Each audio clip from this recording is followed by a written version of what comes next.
जंहिं ॾींहुं शीतल ओॾ ऐं संदसि घरवारीअ खे मुस्लमान करणो हो, उन ॾींहुं मस्जिद में निमाज़ ते एतिरा त जमायती आया जो कुबाई कोठी त भरिजी वई, पर ॿाहिरि पधर में बि 2-3 सिफ़ूं बेहिजी वियूं। हिन खां अॻु एतिरी जमायत या त ईदुनि ते थींदी हुई, या त जॾहिं को सरंदड़ माण्हू पंहिंजे मुअल पीउ या भाउ खे सवाबु ॾियारण ख़ातिर ख़तमे जी देॻ लाहींदो हो। ॻोठ वारी मस्जिद जे पेश इमाम मौलवी उमेद अलीअ बि उन ॻाल्हि जी चङी मशहूरी कई हुई ऐं ओताक में क़ुरान शरीफ़ ऐं हदीस जी रोशनीअ में हिन मौक़े जो ईदुनि खां बि वधीक मुबारक हुजणु साबित कयो हो। ॻोठ जा माण्हू बि हरू भरू एतिरा बेदीन कोन हुआ ऐं जंहिं मुड़ुस पग जो वर वरायो हो सो अची हाज़ुर थियो। मौली साहब पाण बि हिन मौक़े ते चङे शान मान सां आयो हो।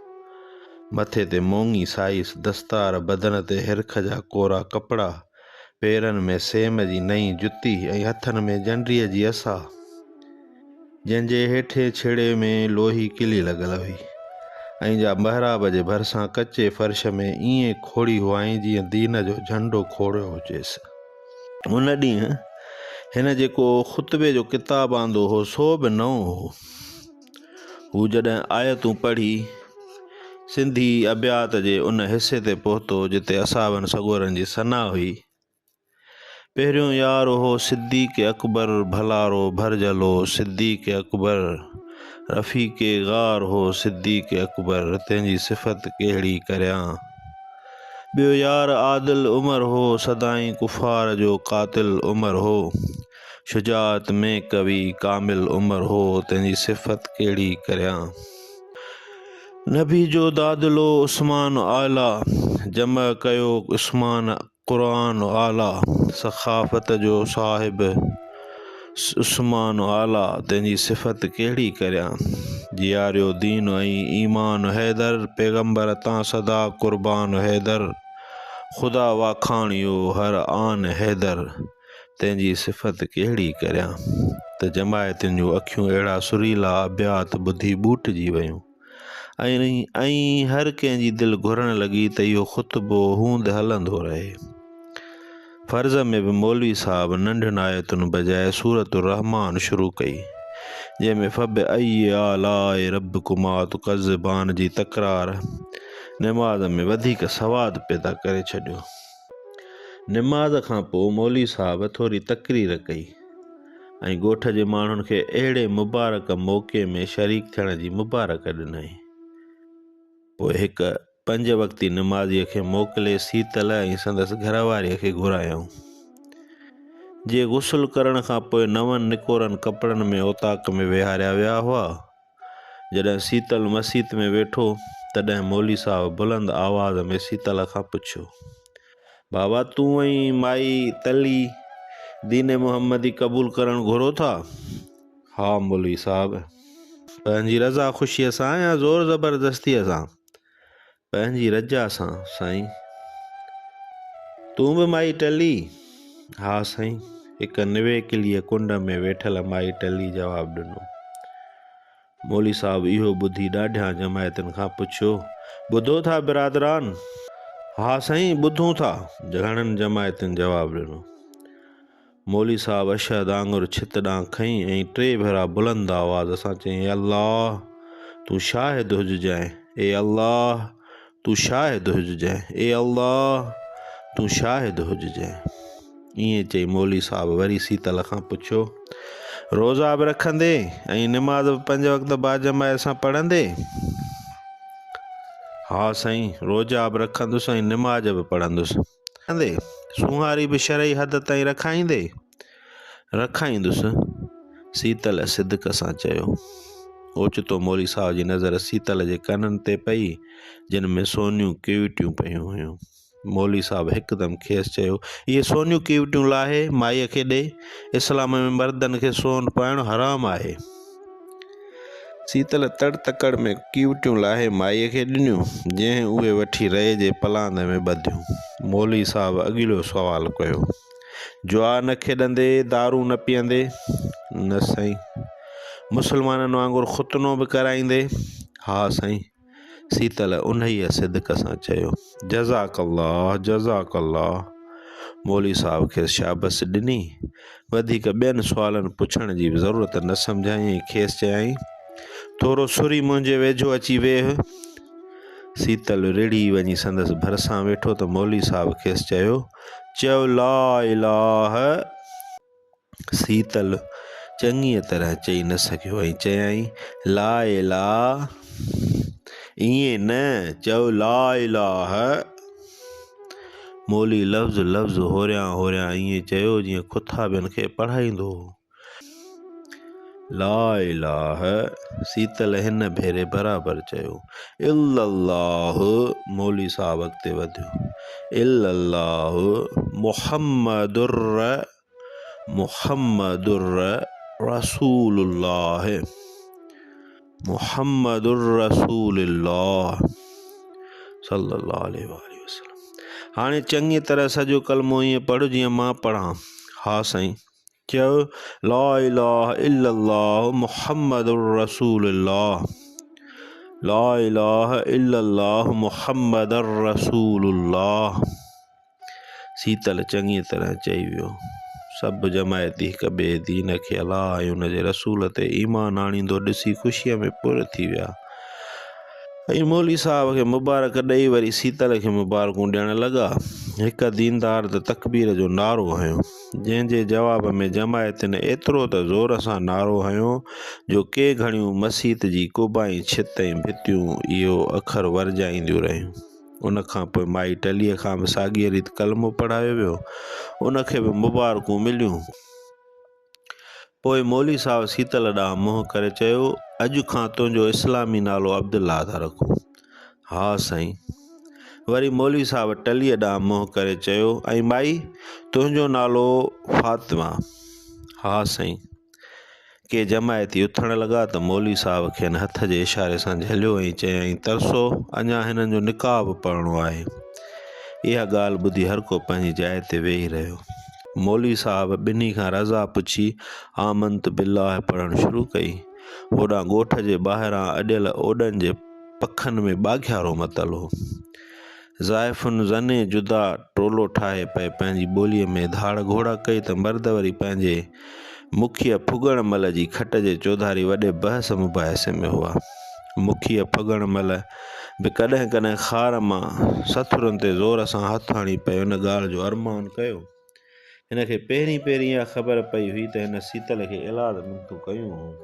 गीता जा वास्ता विधा हुआ ऐं आख़िर में सॼी पंचायत जे साम्हूं पंहिंजी मुखियाइप जो केसरी रंग जो पटको बि संदसि पेरनि ते रखियो हो। पर सीतल खेसि खुली भलो जवाबु ॾिनो हो। चयो हो, मुखी तूं खणी छा बि करी मां मज़हब ज़रूरु मटाईंदुसि, पर तूं मज़हब मटाई छो थो? मुंहिंजी मर्ज़ी। नेठि बि उते मस सीतल खुलियो हो ऐं चयो हो, ऐं मूंखे पंहिंजो मज़हब नथो वणे। घोड़ियारी, तोखे छो नथो वणे पंहिंजो मज़हब? चङो मूंखे ॿुधाए, असीं केरु आहियूं? असीं हिंदू आहियूं। भला हिंदू लाश चिता ते चाढ़ींदा आहिनि, असीं छो पूरींदा आहियूं? इहा असांजी रशम आहे। चङो असां छेलो छो हिलाल करे खाईंदा आहियूं? इहा बि असांजी रशम आहे अबनि ॾाॾनि खां। पर उहे त मुस्लमाननि जूं रशमूं आहिनि। उन्हनि जूं बि आहिनि त असां जूं बि आहिनि। पोइ कीअं थो चई त असीं हिंदू आहियूं? न त छा आहियूं रे? अधु हिंदू अधु मुस्लमान, धड़ रेढो सिसी बाकरी। मुखी फुगण महिल उन सवाल में लाजवाब थी वियो। पर हिन ॻाल्हि बदिलाए चयो, खणी छा बि हुजूं, पर मज़हब छो बदिलायूं? मूंखे मुस्लमान को मज़हब वणे थो। असांजो मज़हब कूड़ो आहे? हा कूड़ो आहे, सीतल दिलेरीअ सां चयो। इन ॻाल्हि ते पंचायत में वेठल ओॾनि जी रत फिरी वई। मोती ऐं ॿिया 2-3 ॼणा त खेसि धकु चंबो हणण लाइ अॻिते वधिया, पर मुखीअ हथ ॿधी खेनि झलियो ऐं चयाईं, पंचो मारण कुटण मां कुझु न वरंदो। हिनखे मुसलनि तावीज़ पियारिया आहिनि। इहा ॻाल्हि संदन दिलि में ईअं खुपी वई जीअं संदन तिखी कोडर आली ज़मीन में खुपी वेंदी हुई। मौलवी बराबरि तावीज़नि लिखण में मशहूरु हो ऐं परे परे खां सवाली पंधु करे खांसि तावीज़ लिखाए वेंदा हुआ। उथी बीठल ओॾ पंहिंजुनि जायुनि ते वेही रहिया। ऐं उहा कावड़ हुके मां ज़ोर सां वज़म हणी लाहिण लॻा। मुखी सभिनी खे माठ में ॾिसी वरी सीतल ॾांहुं मुंहुं कयो ऐं खांसि पुछियो, तोखे मुस्लमान को मज़हब छो थो वणे? मुस्लमान पाण में भाइरनि वांगुरु गॾिजी खाइनि था। असां हिंदुनि में के ओॾ त के ओत, के ब्राह्मण त के खत्री। मुखीअ खे को जवाबु न सुझो। इहा ॻाल्हि बराबरि हुई। ब्राह्मण अछूतनि ऐं ओॾनि खे पंहिंजे वेझो बि अचणु न ॾींदा आहिनि। हिक थालीअ में खाराइण त परे रहियो। मुस्लमान त अहिड़ो को बि छो ई न कनि। उते मुखीअ ॿी तरह ढारो उछलियो, सीतल तूं मुसलो थींदे त पोइ असां सां को वास्तो कोन रहंदी। भली न रहे, असीं तोखे पाण वटि अचण बि कोन ॾींदासीं, वलर वटि बि कोन। वलर जी घरवारी सीतल जी सॻी भेण हुई। भली अचणु न ॾिजो, मां मुस्लमान भाइरनि सां उथंदुसि वेहंदुसि, भेण बि मुई सां आयमि। हिन महिल ताईं मुखीअ थधो पए ॻाल्हायो। हुनखे पक हुई त सीतल किथे न किथे खुटी पवंदो ऐं संदसि दाम में फासी पवंदो, पर हिन जो कंहिं बि ॻाल्हि खे चखी न कई ऐं भेण खे बि जीअरे मारे छॾियईं त मुखीअ खे जख अची विया। थोरो गरम थी चयईंसि, यादि कजांइ सीतल, गॾहनि खे खणी 5 संजूं पाराए घोड़नि सां बीहारबो त बि गॾ ई हूंदो, घोड़ो कोन थींदो। पंचायत जे उथण खां पोइ मुखीअ वलर खे सम्झायो त सीतल खे पंहिंजे मुंहुं पटका मेड़ियूं करे सम्झाईंदो रहे, पर सीतल वलर ऐं भेण जी इलाजुनि ते बि कोन मुड़ियो ऐं मौलवी उमेद अली सां ॿधल मौक़े मूजिबि जुमे जे भलारे ॾींहुं घरवारीअ खे वठी सिधो मस्जिद में वियो ऐं कलमो इहो पढ़ियईं। मुस्लमान थियण खां पोइ सीतल हिकदमि बदिलजी वियो। अॻे ॿिए टे ॾींहुं ॾाढी कोन कूड़ाईंदो हुयो त आराम ई कोन ईंदो हुउसि, पर पोइ बाक़ाइदे सुंवारी छॾे ॾिनई। जा रोज़ बरोज़ वधंदी संदसि मुंहं जो नूर चरकाईंदी पई वई। निमाज़ में ईंदो त मौलवी खां वॻो हो, पर जे देरि थींदी हुयसि त बि एतिरी जो मौलवी बांग ॾेई अञा धिकीअ तां लहंदो हो त संदसि हिकु पेर मस्जिद जे दर जी चांठ टपंदो हो। मस्जिद जी सेवा, बुहारी, नुखुन वेढ़ण ऐं मटन भरण में बि सभिनी जमायतुनि खां अॻिरो हो। क़ुरान शरीफ़ पढ़ण में अहिड़ो शौक़ु रखियईं जो महीने ॾेढ में बाबनामो पुॼाए वञी सीपारो शुरू कयईं। पंहिंजे घर में असुर जो ऐं सोमाणी जो वॾे सुर सां पियो ज़िक्र कंदो हो। मतिलबु त ख़ुदा खेसि अहिड़ी हिदायत ॾिनी हुई जो शल सारे जहान खे ॾिए। मौली साहब खे अॻु कंहिं बेदीन खे मुस्लमान करण जी सादत नसीब कान थी हुई, उन करे खेसि पंहिंजी आख़िरत जो तोशो सम्झी ॾिसी पियो ठरंदो हो ऐं आए वेह सां हिन जी तारीफ़ पियो कंदो हो। अबाही असांजो अब्दुल्ला कंहिं डिघी मंज़िल न रसे त मूंखे ॾिठे न खीकारजो। कॾहिं कॾहिं मौली साहब किन बेनमाज़नि खे ख़ुदा रसूल ऐं आख़िरत जा भव ॾींदो हो ऐं हिन जो मिसाल ॾेई खेनि चवंदो, अड़े निमाज़ पढ़ो, दौर कयो, न त क़यामत जे ॾींहुं ओॾ तव्हांखे शकी कंदो। अब्दुल्ला जो निमाज़, सलात ऐं दुरूद में शौक़ु ॾिसी मौली साहब खेसि दिलदारी ॾींदो हो ऐं चवंदो, अब्दुल्ला न घबराइजांइ, रब साईं तुंहिंजा सभु गुनाह माफ़ कंदो। भुलियो भुलियो भाण ईंदो आहे त भुलियो न चइबो आहे। अब्दुल्ला वरी इन ॻाल्हि ते आज़ीअ सां मौली साहब खे अर्ज़ु कंदो हो त हू ख़ुदा जे प्यारनि बाननि मां आहे, उन करे ख़ुदा जी दरबार में अर्ज़ु करे त संदसि अॻियां गुनाह माफ़ थियनि, क़बर जे अज़ाब में आसानी थिए ऐं क़यामत मोचारी थिए। मौली साहब हिकदमि हथ खणी दुआ घुरंदो हो ऐं पहिरियां सलवात शरीफ़ ऐं 2-3 आयतूं पढ़ी वॾे सुर ऐं आजिज़ीअ सां हीअ दुआ पढ़ंदो हुयो, अर्ज़ु सुण आसिन असांजो मुस्तफ़ा जे वास्ते, हथ खणण आहे शर्म पर वसन तोरीअ वाह बि, सुवाल सुण सिद्दीक़ अकबर दिल सफ़ा जे वास्ते, सख़्तु आ सरकार तुंहिंजी असां ॾोही था ॾकूं, फज़ुल कर फारूक आज़म बैरिया जे वास्ते, नफ़्स वारी जंग में तूं असांखे फ़तह बख़्श, नफ़्स वारी जंग में तूं असांखे फ़तह बख़्श, हल कर मुश्किल असांजी मुश्किल कुशा जे वास्ते। उन विच में अब्दुल्ला हिकु हिकु बंद खां पोइ आमीन चवंदो वेंदो हो ऐं संदसि अखियुनि मां ॻोढ़ा ॻड़ी ॻड़ी संदसि सुवारीअ में जज़ब थींदा वेंदा हुआ। हिकु ॾींहुं ॿेपहरीअ जी निमाज़ खां थोरो अॻु वलर जो पुटु बाबीअ वटसि भॼी अची पहुतो ऐं पंहिंजी माउ जी बीमारीअ में खेसि यादि करण जो ॿुधायईं। अब्दुल्ला खे अॻु में हुन जे वातां इहा ख़बर पई हुई, पर मुखीअ फुगण महिल सां कयल फ़ैसिले मूजिबि हू कोन वियो हो। भेण जी बीमारीअ जो ॿुधी हिन खे झुॿो त घणो आयो, पर बाबीअ खे चयाईं, मां ओॾां कोन हलंदुसि, मुखी कावड़ कंदो, तूं गाॾी ते हेॾे खणाए अचीसि। बाबीअ मामे जो इहो उज़ुर ॿुधी खेसि चयो, मामा तूं उन ॻाल्हि जी ॻणती न कर। बाबे मुखीअ जे पेरनि ते पटको रखी तुंहिंजी थोरी घड़ीअ लाइ मोकल वरिती आहे। उन मोकल मिलण खां पोइ अब्दुल्ला खे ॿियो कहिड़ो एतिराज़ हो। हू बाबीअ सां गॾिजी ओॾां हलियो वियो। टे पहरीअ जी निमाज़ ते जो मौली साहब अब्दुल्ला खे न ॾिठो त हैरान थी वियो ऐं जमायतिन खां पुछियईं। हिकु जमायती जंहिं परे खां अब्दुल्ला खे बाबीअ सां गॾु वेंदे ॾिठो हो, तंहिं इहा ॻाल्हि मौली साहब खे ॿुधाई। मौली साहब परेशान थी वियो ऐं चवणु लॻो, खेसि वञणु न घुरिबो हो। जेतिरी देरि काफ़रनि जी सोहबत में वेहंदो, संदसि ईमान में ओतिरी कुतिर पवंदी। को वञी खेसि वठी अचे। मौली साहब जो हुकुम ॿुधी फतह नारे जो उथियो ऐं तकड़ियूं तकड़ियूं विखूं खणंदे वञी ओॾनि जे पखनि वटि पहुतो। उते लोढ़े जे ॿाहिरां बीही सॾु कयईं, अब्दुल्ला हो, अब्दुल्ला, अब्दुल्ला हो। मुखी फुगण महिल जो पखो लोढ़े जे भरिसां हो। हिन उन वक़्तु ॿाहिरां आयल मिज़माननि सां चौपड़ रांदि पए कई। हू सॾु ॿुधी उथियो ऐं पखे खां ॿाहिरि निकिरी फतह खां पुछियईं, छा आहे फतह? असांजो अब्दुल्ला तव्हां वटि आयो आहे, उनखे मौली थो सॾाए। मुखीअ खे उन ॻाल्हि ते थोरी चिड़ आई।